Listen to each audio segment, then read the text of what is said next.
Hello and welcome to Gardening at 58 North. In this video I'll be transporting my biggest plants over to the new house.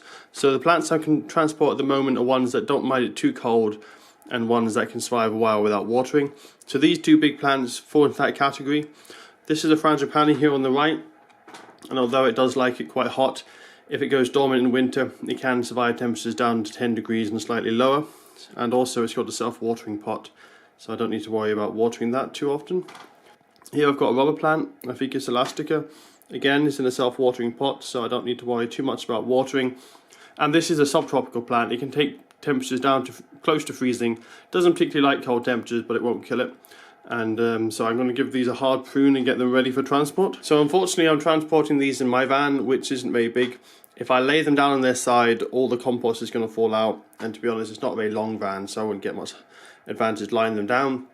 So I'm going to transport them upright, that way that all the contents should stay within the pot. But again, my fan is quite small. It's got a maximum height of 115 centimeters from the floor, which is probably down about this height. So I'm going to have to cut most of the material off the plant to make it easier to transport. It will be a bit of a loss because it's taken a few years to get this size in these plants. This Frangipani here is 2 growth seasons since I last pruned it. So you can see there the cut mark and how much it's grown in 2 years. So I'll be cutting off about 2 years worth of growth from the Frangipani. Now I don't have to cut that much off from the Frangipani, but the reason I'm doing it is because it usually takes a year or two before the individual stems are old enough to flower. So if I was to cut them just to 115 centimeters, they might grow up to here, this kind of height in 1 year. Second year they might grow up to close to where the ceiling is. In the conservatory they're going in, the height is about the same as this ceiling. So what will happen is they'll start flowering, the flower will be right at the top and I won't really see them. So what I'll probably do is cut them really low, just above where I cut them before, so they can regrow in a similar position, keeps it nice and small, and then hopefully when it does flower, the flowers should be lower down and I can actually see them and appreciate them better. So with the Frangipani here, I've been trying to make it go into dormancy. I've not really been watering it much at all. It's really dry at the moment. That's why some of the leaves are looking a little bit limp. And most of the leaves have now fallen off. So usually on a Frangipani you've got about a foot or so of leaves. It keeps a lot of leaves lower down. It's not just on the edges of the stems like it is at the moment. It's normally right down the stems to about a foot or so, about 20-30 centimeters. You've still got foliage. So this has dropped most of it. I was hoping it would drop all its foliage and go completely dormant. That way pruning it would be easier, but it hasn't done that, so I'm just going to cut it out as it is. Now with the rubber plant, this is taking a much longer time to grow to this height, and unfortunately it looks like I'm going to have to cut off the majority of the plant. It's going to be about this height. The reason for that is the pots are quite high themselves. They're over a foot tall, so probably about 40 centimeters high. So it means I'm going to have to take a lot of material off just to get to that 115 centimeter mark to fit inside the van. And a lot of the growth here is on the top half above that 115 centimeter mark. So it's a shame, but I will lose quite a bit of this plant. This has grown quite slow. This plant is, I think, now 6 years old. When I bought it, it was probably about this kind of height here. So it's grown quite a lot, but again, in 6 years that isn't rapid growth. I think the reason for that is I've had it in quite a shady place. And until about a year ago I had it in a small pot. Since putting it in the much bigger pot, it has grown a bit faster, but it's still not a huge growth. The reason for that is I've had this in quite a dark, shady location. They're really good plants for tolerating low light levels, but also high light levels. I think because where they come from in the wild, they grow in rainforest, so when they're a young plant they have to be able to survive the shade underneath the other trees. But then when they're a mature tree, and they do get really, really large, I come from Hong Kong and I've seen huge specimens of these trees before. I'll put in a picture now so you can see kind of the size they get to.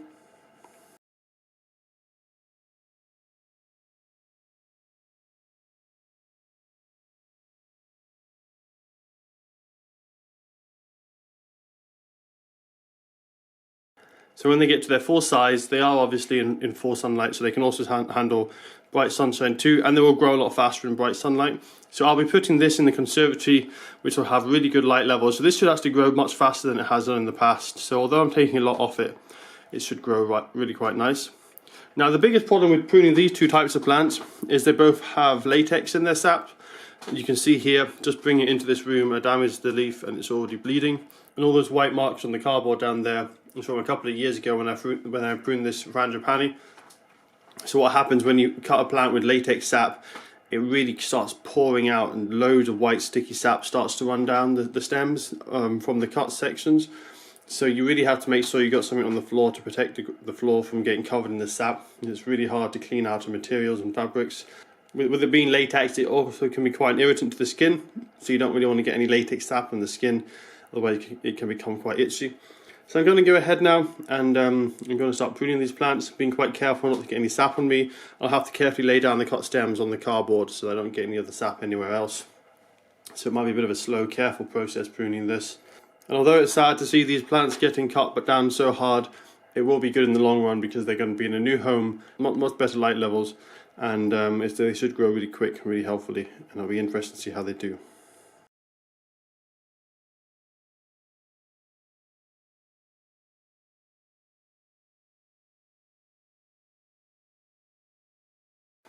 So that's the plants now cut. Now, I forgot to say beforehand, I did leave these to really dry out and become quite dry. The reason for that is to reduce the amount of bleeding that these plants will do, but they're still going to bleed a huge amount even though they've been kept really dry.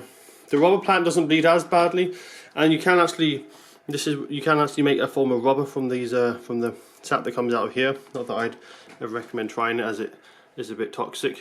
But looking at the Frangipani, you can see how much they are starting to weep down here. Interestingly enough, it's not the stems lower down, it's actually the stems that you've taken off which leak the most. So you can see here, it's only been 3 minutes at the most, and it's dripping out loads and loads of sap. So that's why you need to be really careful with this stuff so it doesn't get anywhere, because it is quite nasty. It should dry up within an hour or two. It tends to dry quite quickly, this sap, but you don't want to be getting it everywhere because it really is rather messy. You can see there just how much mess it can make. So I'll be planting these up now into the van, getting them ready for transport. You can see I did also have this Madagascan jasmine climbing on this Frangipani. I need to try and tie that on in a slightly better way, so it's still got some support because obviously I've cut all the branches off that it used to have. With the rubber plant, it will look a bit strange. I have some branches here which haven't been cut, such as this one here, but generally most of the branches were cut. It'll be interesting to see how that does, how it respawns. It should sprout really quite well. Rubber plants, they're quite good at resprouting, and I need to cut down the bamboo cane to at this level as well, just to make sure it can fit in the headroom of the van.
So it's now several months later. It's actually the beginning of June, so it's been quite a long time since the beginning of that video, and it's been quite a while since I transported the plants up here. So the original plants that came up here were those two larger ones. So they've actually really got damaged by frost. Basically, it's in this conservatory here, but the house is currently under renovation work, so we didn't have any heating system, and because of the coronavirus it was quite difficult to get people in to do any work. So the only heating we had was actually this small electric heater down here, and this would come on if it got down to close to the freezing. But there was one morning, it was about -5, -6 outside. It got actually below freezing in this conservatory here, and we did get quite a lot of frost damage. So luckily there wasn't too many plants here at the time, but the ones that were here did get pretty badly damaged. So these are the two main two plants that got frost damage. The Frangipani actually looks like it got away without any damage. You can see it's actually resprouting quite nicely now, lots of new growth coming on it. Everywhere I've cut it, it's basically got 2 or 3 new shoots coming up. So it looks like it's going to be a nice branched tree again. Now it might take quite a while until it gets to a decent size or until it flowers, but at least it's going to have the environment it needs here. It's really bright. I need to also clean the top of the conservatory. As you can see, it's got years of old growth on it. I will go into more detail about the conservatory in another video where I do an introduction to the conservatory. But at the moment I'm trying to keep this video a little bit shorter because I'm mainly focusing on the transporting of all the plants. So as I say, it's a good environment here for it. It should grow really well. As long as I can keep the thrips under control, hopefully it'll do just fine. There is a little bit of thrip damage here and there, so I'm going to have to... I have actually got some predatory mites on this at the moment, which should be clearing up any other thrips that are on there, but I'll have to keep an eye on it. Also the Madagascan jasmine here, that did really well. That started growing almost straight away. The Frangipani tends to be really slow at getting into growth in springtime. Even when you don't prune it, it tends to be June time until it really starts to grow. So that's why there's not much that's been happening with it. But you can see here, there was a bit of damage. I'm not sure if that was frost or if it was the intense sunlight, but there's a bit of damage on the Madagascan jasmine. But it's got lots of new growth coming all over it, and it's got this really long section here, which is probably coming on to about 2 or 3 foot now. So that'll need something to climb up. The original plan was to climb up the Frangipani, but that's quite small now. So I might have to rethink that. I'll just have a look. Maybe I'll make it climb up somewhere else. Now the rubber plant did get a lot more damage, unfortunately. It got a cold shock and it dropped all its old leaves. So you can see here, this was covered in mature leaves, the main stem. That's all gone now. There's no mature leaves anymore. The only leaves that did survive are a few here on this side branch. You can see they are quite badly frost damaged. There again, there's little black sections of this frost damage, but most of it completely fell off. Not much of it stayed on. There's just a few bits that stayed on, and those bits you can see the frost damage there. But those the top half of the stem died off. You can see here it's quite narrow and then it thickens around about this part here. That whole top half died from the frost. And I thought I was actually going to lose this shoot as well, but it did come through just okay. So luckily that survived. But there's, say, quite a bit of frost damage on it. But as soon as the warmer weather came and I got a heating system installed in this house, it started to grow really nicely. Now it won't be that kind of tall tree shape that it was before. It's going to just keep this really bushy shape now because basically the top was cut off and it lost all its leaves. So it's gone into shock, and what it's done is, as soon as the warm weather came, it just sprouted all the side shoots it has started to grow. So it's going to be a really bushy plant. It's going to have smaller leaves because it's going to have a lot more, its energy is more distributed around the whole plant instead of just 1 or 2 shoots. So the leaves will be small for a while. Some of these stronger shoots have already got larger leaves. These ones will probably stay slightly smaller just because there's so many branches. But it should become a nice green tree quite quickly. And now quickly on my other plants, I'll probably give you a tour at some point when I've got more time, and I'll show them all individually. But I can show you things like the avocado here. As you can see, it did get some damage. This is actually from sunshine, because it was used to a darker environment. We had some really intense summer sunshine. That's burnt the leaves off on this side. The new leaves though that are coming through, they're more used to the sunshine now, so they're probably going to be a bit smaller, but they're going to be a lot more tolerant of the heat. So they're going to be fine. They're not going to be any more sun damage there. With the other plants, as my orchids and that, I've been keeping them a bit more sheltered in the places that don't get as much sunshine. I'm trying to not let them get too much burn on the foliage. My elephant foot vine, that grew really well actually. It's gone back to dormancy now because it's summer and always dies back in summer. But I can show you just down the bottom here that it's put on a decent amount of growth and it's looking quite healthy, so I'll do a further update on that at some point. Coming along, I've got a variety of plants just kind of dotted about. I've got all my peppers and aubergines here, and I'll do an update on them later on. At the moment they've got a lot of thrips. I've also got things such as some of my jade plants, like this one here that almost died. It's coming back quite nice. I've got a few penjings and things like that which need a bit of work, so I need to do some update videos on them. Basically, I've been really busy trying to get the house sorted, so I've not been able to look after these plants too much. And with the lockdown here in the UK, I've been living at my parents' because I can't live in this house yet because we don't have any kitchen or bathroom at the moment. So I've had to just travel here when I can, basically when I'm doing food shopping. So I can't look after the plants as I would have liked. But everything seems to be doing not too bad now. Things are starting to recover. And they've eased the lockdown a little bit, so I can come here more regularly and I can do more work in the house. So I'll be still busy with that for probably another month or two, But once I'm finished with the house, then I can do full time on YouTube, and I can give you a lot more updates on my things like my house plants, and I'll probably do a little bit less on the vegetable side that I have been doing recently. So coming along here, we got my other avocado tree in the corner there. We've got a few plants on the windowsill as well, such as aloe vera and jade plant. And now the other jade plants that I had, which were cuttings, are these ones down here. These really suffered from the cold weather. They didn't get frost damage, but they got cold shock, so they lost pretty much every single leaf. I came in a couple of days after we had that frost in here, and they almost every single leaf fell off. As soon as I moved them, they all just became loose and they all fell. A few of them, you can see, didn't quite fall off, and they just stayed on and dried out. But they completely defoliated, and it was just left with 2 or 3 little green shoots at the very tips. But these have started to grow now, and they're actually looking not too bad. They're starting to look a lot healthier than they were. So these should come on, no problem. As long as I can keep it warm in here over winter, these are going to be fine. But the cold shock was quite scary when it happened. As I say, they lost all their leaves. For a little bit it was touch and go whether they survived, but they come through fine. Lots of new growth now. As soon as it warmed up, they're a lot happier. Same with this other jade plant here. You can see all its leaves lower down. This is normally quite a thick, healthy looking plant with lots of leaves right down the stem. This lost all its leaves as well. You can see 1 or 2 here which have maybe survived, but the vast majority were killed off, and it's just a new shoot that's coming up now.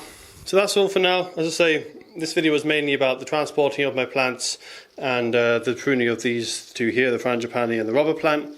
I hope to give you guys an update on the on this conservatory and give you more of an introduction to you, to let you know what light conditions it has, what the material is made out of, how old the conservatory is, so you have a better idea of what growing environment I have here.